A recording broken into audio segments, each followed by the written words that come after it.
everyone. I'm John Evans. Welcome to another episode of One-on-One. Well, Kathy Reichs is back. The New York Times best-selling author has just released The Bone Code, the 20th book in the award-winning Bones series, featuring forensic anthropologist Temperance Brennan. Now, Kathy says it's ripped from the headlines, with Tempe facing a hurricane and a disease outbreak while trying to solve a mystery that takes her back to a case earlier in her career. Kathy had no way of knowing that when she released her first book, Deja Dead, back in 1997, it would begin a career that is still going strong more than 2 decades later, or that it would help launch one of the most successful television series in history. Millions of readers and viewers are sure glad it did. New York Times best-selling author, forensic anthropologist, wife and mom, Kathy Reichs, welcome to the One-on-One with John Evans podcast. Well, thank you for inviting me. And belated happy birthday, too. Let's start right there. Thank you for that. In your new book, The Bone Code, which I really enjoyed as I went through it, it's the 20th in the series of Temperance Brennan novels. If somebody would have told you, Kathy, when you released Deja Dead back in 1997, that you'd still be writing these stories a quarter of a century later, Please. What would you have told them then? Yeah, that's crazy talk. I was just thinking about, maybe someone will publish this book. I'm a totally unknown fiction author, and I wasn't thinking much beyond that. There are a couple of storylines in the Bone Code that I found tremendously interesting. Not a pandemic, but something called a bacterium emerges in South Carolina. Were you working on this before COVID-19 hit? Did that force you to change anything? I started it takes a year to write the book, a year in production. So I started this way before COVID. No one had ever thought of, COVID. Well, scientists had, but it hadn't yet reared its ugly head. So when it was finished and when we were in the final stages of editing the manuscript, my editor suggested, you know what, this is coming out post-pandemic. Maybe we should put something in there recognizing it. So I went back in, and I don't make much reference to the pandemic, but I do give some, recognition of it. Tempe gets emotionally involved in a case in this after the drum comes out with the 2 bodies inside. And you've said in other interviews I've watched that you tried not to get emotionally involved, but did it ever happen to you along the way in your career?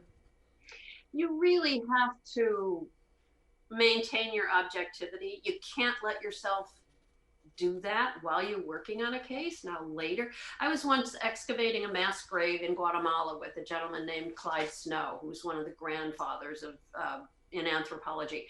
And someone asked that question. He said, you know what? If you have to cry, you have to cry at home in your bed. You don't do it at the gravesite. You don't let yourself become emotionally involved at that point. So yeah, there are some. I guess the ones that bothered me the most are the children, the child homicides, the beaten babies, the shaken babies, that kind of, the innocent victims who did nothing to bring that violence on themselves.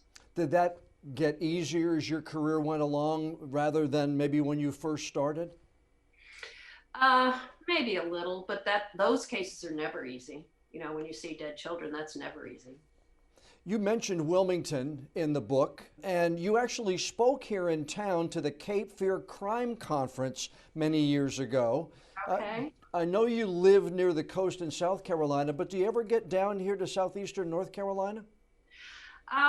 Not as often. I live in Charlotte, but I have a home. I'm talking to you from Isle of Palms, down near Charleston. So I'm busy, commuting between those 2 places, I guess you'd say. And this is kind of the family home. So my kids gather here and my grandkids gather here. So we tend to, although my 2 grandsons right now are in Wilmington at the beach. Yeah. A hurricane hits in the book between Charleston and Savannah. And the caricature you paint of the news anchor delivering the information, John Medford, is not necessarily glowing. Well, I was just having some fun with that. So. And as somebody who does that, I was going to say, is that a caricature of somebody you met, or are you just having fun tongue in cheek? I'm just having fun with it. It's kind of a conglomerate of, maybe some people I've seen on the media somewhere, but it was just more for fun. I thought that was it made me laugh with some of the lines you used to describe him. I thought that was funny. Your Good. dialogue is so descriptive and so educational to me when I read it. And the one piece that really stuck out to me in this book is that the burial lay fully exposed, saturated by the percolating groundwater and crushed by the weight of overlying soil. The makeshift coffin had collapsed and now wrapped the body bag like a sodden diaper. That's something that most people can identify with in a scene that very few people can identify with. Yeah, yeah. We all know those diapers, right? Yeah, that's the thing. And I think that that's what makes it real and educational for many of us. We can have a sense of what it's like. Yeah, and I think that's why I write murder mysteries, good old-fashioned murder mysteries. But the difference is the solutions are driven by science. So I do put in detail about science. I try to keep it short because people don't want, to read a textbook. But I think they want to learn something along the way. So I do put in details, and hopefully I stay away from jargon that we would use amongst ourselves as specialists. And hopefully it's a little educational and understandable. Well, I found that one is, because how many of us have ever been along a gravesite where they've brought out bodies, but to know that it was like a sodden diaper, and now with a grandson that's about to be 2 years old, there are sodden diapers around the house now, I can have an idea of what it's like at a gravesite. I think the most frequently quoted descriptive phrase I ever wrote, I was describing flies on a body, and I compared them. I said the flies were like academics at a free buffet. I've, I've gotten a lot of feedback, especially from my academic colleagues. I know that you're one of less than 100 forensic anthropologists that are certified, but when you all get together, do you talk shop? Do you talk cases? Do you talk about each other, what cases you're working on? What's that dialogue like? It's, we have cleared entire restaurants. I go annually to the American Academy of Forensic Sciences meetings. It's our national professional body. And so everybody's there, the forensic dentists and the pathologists and the forensic toxicologists and the chemists and, the hair and fiber analysis people. And we'll often go out to dinner, and we will be discussing different cases, and quietly the place will empty. I guess we're a little too loud. That's funny, but it is a very exclusive club. I don't know how many of us are board certified in forensic anthropology now. I think maybe something like 120 some certificates, because it's a process. You have to sit for you have to have a PhD, you have to submit for candidacy, and then you have to take a 2-part exam, both practical and written. So, we're up to maybe 120, but not everybody's still alive. So I don't know how many are actually out there practicing. You say that all of your books and the stories are based on cases that you worked on. Can you give us a little background on the case that is the basis for the Bone Code? Yeah, my books some are based on cases that I've worked on. Some are based on cases that I've discussed with colleagues that weren't necessarily mine. And some are what we used to call in the writer's room for the show, Bones, ripped from the headlines. And this one was more ripped from the headlines. I read a little story about a doctor in China who, against all ethical agreements, took our knowledge. We now have the whole human genome mapped, and we have tools that can edit the genome, CRISPR. So he took that knowledge, he took that technology, and he went ahead and he altered the genomes of 2 unborn babies. So I read that and I thought, that's an interesting premise. What if someone did that for nefarious reasons, for not honorable reasons, personal profit or whatever. So that's kind of what kickstarted that whole process of me asking myself, well, what if this and what if that and what if that? In the 90s, you were a college professor. You were working cases as a forensic anthropologist. You were a mom. You had 3 kids. What sparked you to write? I know you said you thought you wanted to publish a book and that people would find it interesting, but was there one small thing that sparked you to write? And do you remember when you actually typed those first words on the page for Deja Dead? I do remember that. I remember thinking about my opening sentence. I can remember my opening sentence to this day, 20 whatever years later. It was several things that came together. First of all, I was promoted to full professor at the university, which is the highest rank you can attain. So I was free to do, basically whatever I wanted to do. Second of all, I had just worked on a serial murder case, which had some very interesting elements to it. So I had the core idea for a story. Third, I had 3 kids and they were all talking about going to private universities, and that's pretty expensive stuff in the US. So I thought I had a colleague who was writing paperback novels on the side and making a little income on the side. So all of those things kind of came together. And I said, I'm going to try this. I'm going to give it a shot. I've never written fiction. And, we'll see. I'll finish the book. I promised myself I'll finish the book. I did it in secret. That took me 2 years because I wrote it in the morning before I'd go onto campus or during weekends or during vacations, that kind of thing. So that's how Deja Dead came about. And writing that first sentence, was that like the first hurdle in the race? Yeah, I knew your opening sentence was really important, and it had to be something to catch a publisher's attention and then certainly the reader's attention. So I gave that a lot of thought. What would be, what would be a line that people would read and say, whoa, what does that mean? And lead them into the story. Did you have more than one? Did you try and then hit delete and go back and try it 2 or 3 times? Or did you not start before you had the right one? I had the right one. I did that delete thing in my head rather than on the keyboard. Can you recount the first time that someone of some notoriety praised your work and then you thought, whoa, this is pretty cool? Yeah, I can remember some early. There weren't very many negative comments, but I can remember a few of them. I remember one reviewer, I think in Montreal, said, well, the cops are always going to buy donuts. Well, there wasn't one single scene in my book about cops going to buy donuts. But yeah, when I started getting, good reviews and reader reviews on Amazon or wherever they were back in the day, that was very gratifying. Very. Even now, 24 years later, do the not so positive ones sting? Or are you past? I mean, I still get emails every once in a while and somebody calls me this or calls me that. And, if they've got a legitimate point, I can learn from it. But something that bothered me 25 years ago may not necessarily bother me now. What about you? Yeah, I honestly don't read reviews. I don't. Yeah. So if you don't read it, it can't bother you. I might look at, say, on Amazon, whether I've got 4 stars or 4.5 stars, look at that, what the collective opinion is, but I don't go through and read all the different reviews. I might read some, like newspaper book reviewers, and those have been good.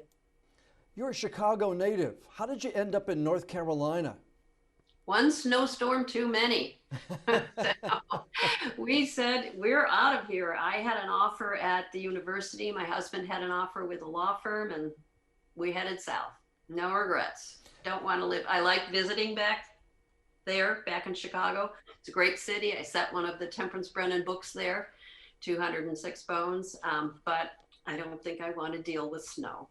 How did the TV show come about? I know I did a lot of research before we sat down today, but I don't know if I've ever heard you talk about the first call you got about it or that first meeting that you had that resulted in the television show on Fox, Bones.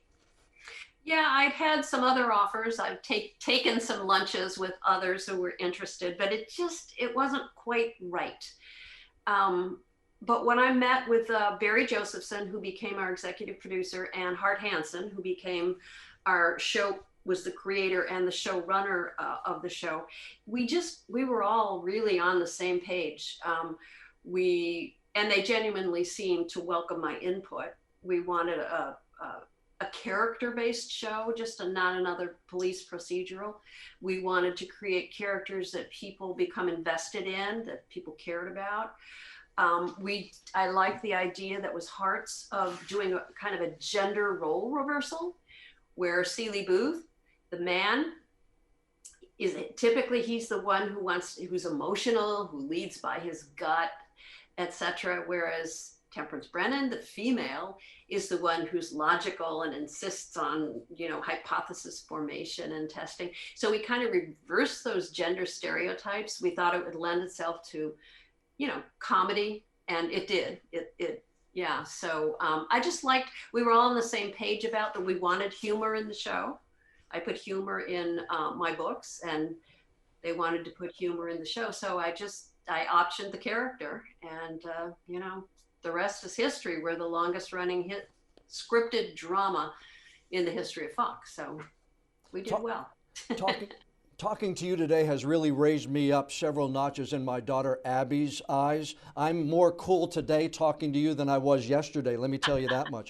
But the one question she wanted me to ask, because I asked her, what would you ask Kathy Reichs if you had the chance, Abby? She watched all the TV shows, books and everything. Did the show turn out to be what you wanted it to be? Now that it's over, and what you saw of the character and the development, did it turn out to be what you wanted? Yeah, it did. I'm not one of these authors who's going to say they took my work and they ruined it. They destroyed my art. I had a great experience. I think our writers were fantastic. Our producers were beyond wonderful. Emily was brilliant in what she did with that role. The chemistry between Emily and David you can't make that up. You can't, if the actors don't have it. Anyway, so I was very, we did 246 episodes. So apparently what we were doing was working.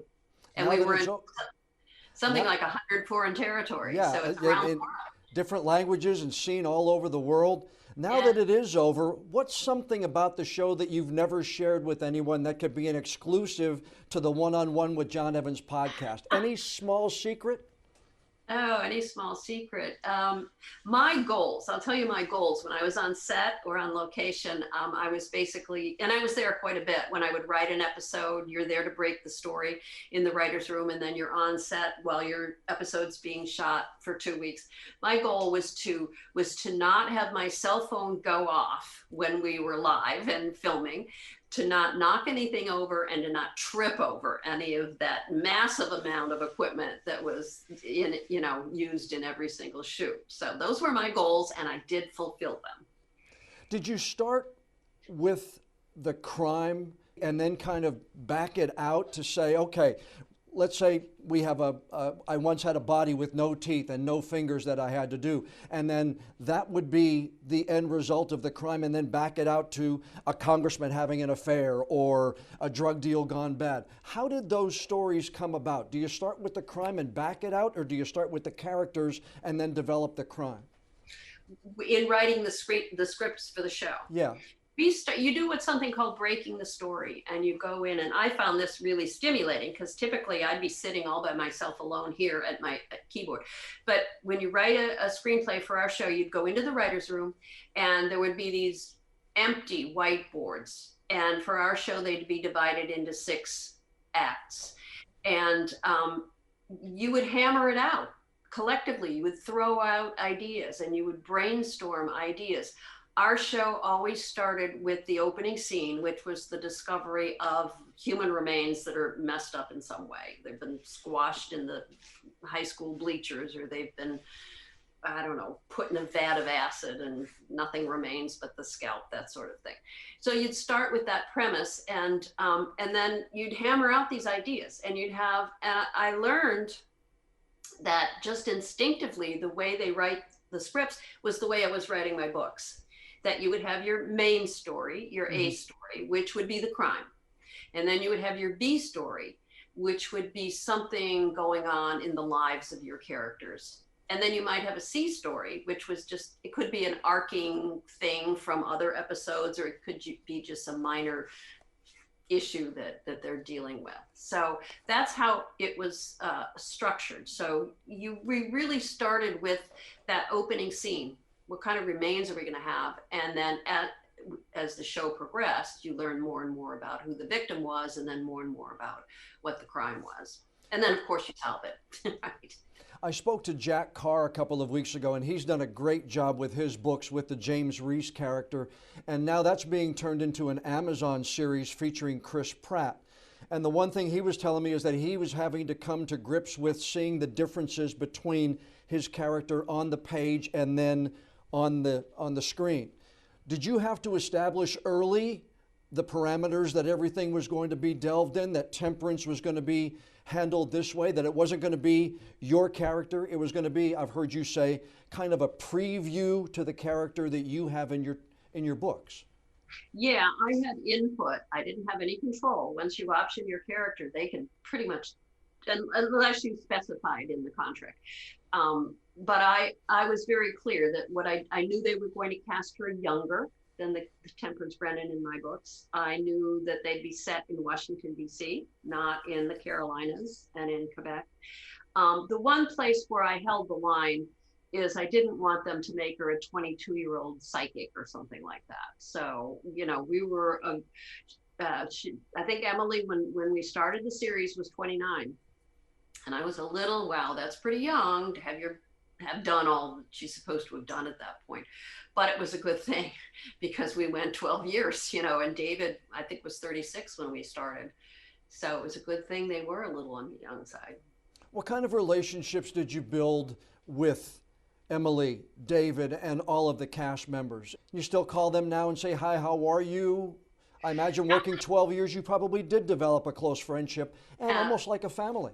Certainly, we definitely like a family, because we worked with that same large group of people for 12 years. So you do become very close. I still talk to Emily all the time. When I go out to LA, I stay with Emily and her family. I talk to Hart Hansen, our showrunner, all the time. I've just, been texting with him this morning, as a matter of fact. The others, a little bit less. I know if I picked up the phone and called TJ, and he's the best hugger in the world, I'll tell you that. He gives these bear hugs that are fantastic. That they would certainly pick up the call and talk to me, but they're busy. They've all, fortunately for them, moved on and are, doing other things. David has the CBS show, the SEAL team, and Emily's been on Animal Kingdom. Anyway, they're all quite busy. So much you have accomplished in your life, professionally, personally. You've got 3 successful children, 2 of them now writing after attending law school. Your other one, who you say is the champion of the letters after her name ahead of the other ones. I saw you said that too, as a nurse, who yes. I think in the past year and a half, nurses and medical experts have done yeoman's work in this country, so you could never say thank you enough to them. But is there anything in your life you haven't accomplished that you'd like to? Play, climb a mountain, play a musical instrument? What would you like to do that you haven't done yet, or you haven't set your mind to doing? Both of those things, No, I don't know about climbing a mountain. I'm not so big on that anymore. But yeah, there are all kinds of things I haven't done that I'd like to do. Going out to a dude ranch with 2 of my grandkids at the end of the summer. So hopefully I'll improve my riding skills, if not my writing skills. I'd like to learn I played the piano as a kid very badly. I wouldn't mind going back and, picking up on that again. It could be fun. If someone asks Kathy Reichs for a recommendation on which of your books to read, what do you tell them? Oh, I usually say it depends on how your mind works. If your mind is linear, mine tends to be, I like to read things in chronological order. So I tell them to start at the beginning with Deja Dead. If that doesn't matter to you, you can pick up any book because they're all self-contained stories. You don't need to read anything before or after. If you like to be au courant, I would pick up the most recent one, pick up The Bone Code and start with that one, see if you like it. And if so, then you can always go back and read the earlier ones. What's the difference in writing a Temperance Brennan novel and a Tori Brennan book, which you have with your son? Yeah, Tori Brennan's 14 years old. Temperance Brennan's somewhere north of 40. We're a little vague on that. So the difference is that when you're writing for kids, for young adults, their social concerns are different. So that's obviously a difference. The dialogue is different. Kids, 14-year-old kids, 17-year-old kids do not talk like crusty old homicide detectives. So the dialogue's different. But the plots are very similar. The plots in our Tori Brennan series are equally as complex as in the adult books. Actually, the Tori Brennan books are longer. They're big honking books than the Temperance Brennan books. So there are similarities in structure, but there are also some differences. Who do you admire? Oh my goodness, that's a really open-ended question. I admire. And I want to see where your mind goes with it. Yeah, well, it went to my kids right away. I'm very impressed with what they're accomplishing. They're continuing to accomplish. They both got 2 kids, which is, great for me. I'm Grancy. I've got 6 grandkids, and then they're writing, and Courtney's, teaching at Queen's University in the nursing program. I mean, those are in the 2 law degrees, et cetera. So I'm impressed with them. I'm impressed with what they're doing. Anybody anybody that you haven't met yet that you'd like to? Oh, yeah, there are lots of people. I don't know. I guess I'd like to meet Joe Biden. I've got a few questions I'd ask him.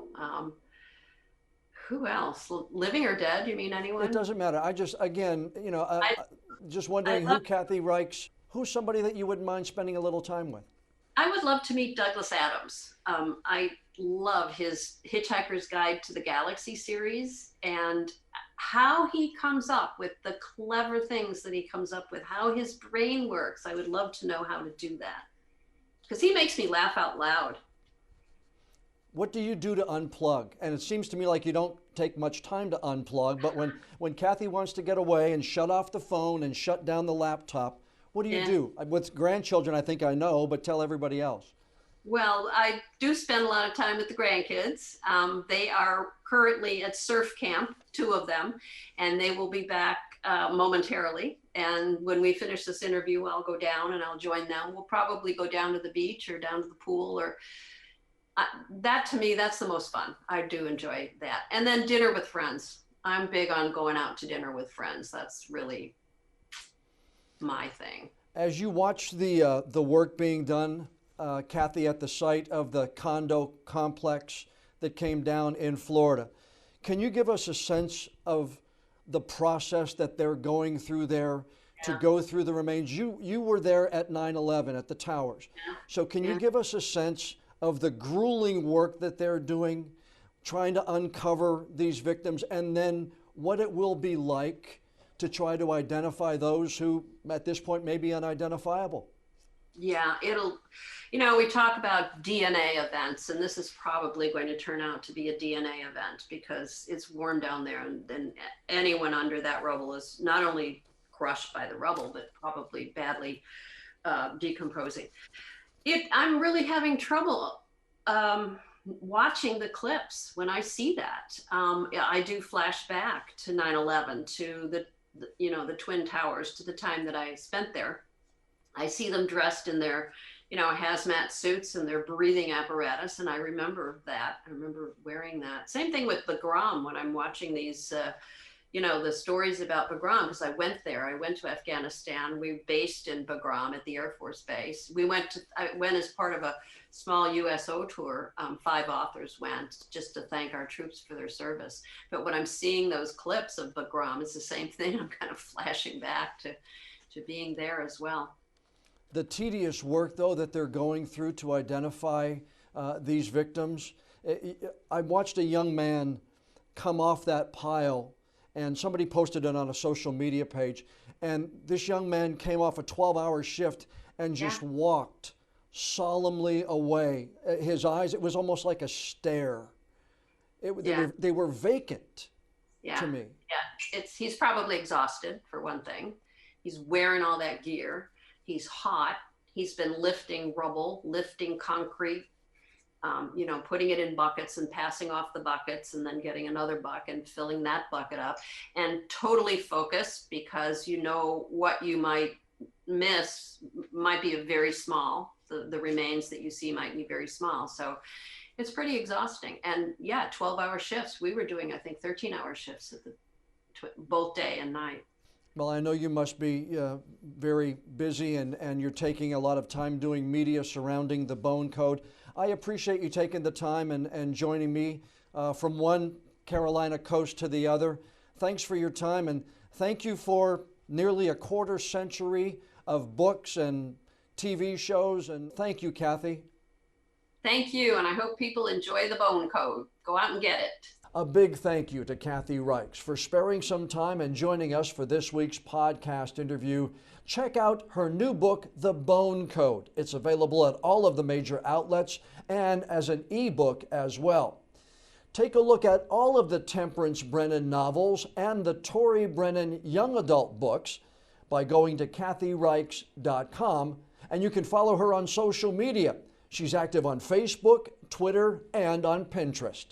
Now, before we go, I'd like to ask you a favor. Please download and subscribe to the One-on-One with John Evans podcast on whatever app you use to listen to your favorite shows. And if you would be so kind, please leave us a rating or a review. Even tell a friend that you like what you heard.